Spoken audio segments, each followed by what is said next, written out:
Le fleuve Congo est un axe majeur d'échange et de circulation.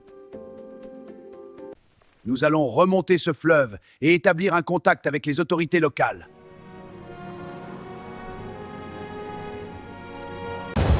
Chef, ce fleuve n'est pas tranquille, hein?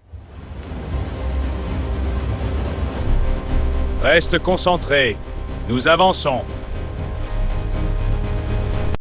Des étrangers approchent.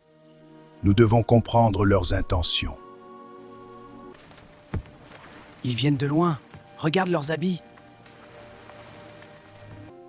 Nous venons en paix. Nous souhaitons discuter. Ils veulent parler. Alors nous allons les écouter.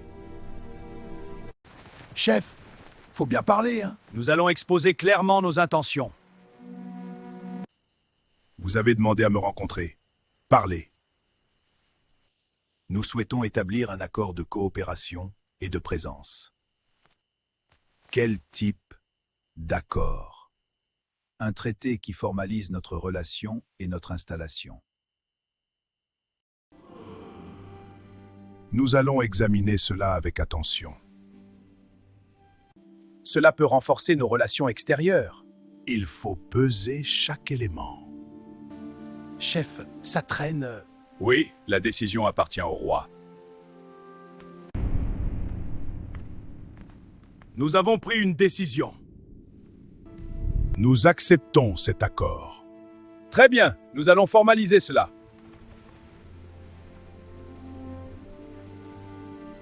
En 1880, un traité est signé sur les rives du fleuve Congo.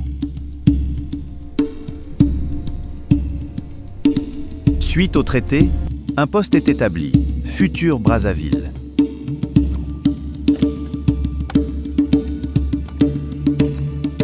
Ce traité marque une étape dans l'organisation du territoire. Le fleuve reste au cœur des échanges et des décisions.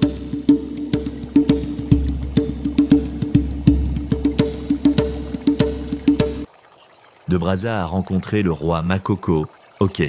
Mais De Brazza parlait français. Et Makoko, Teke.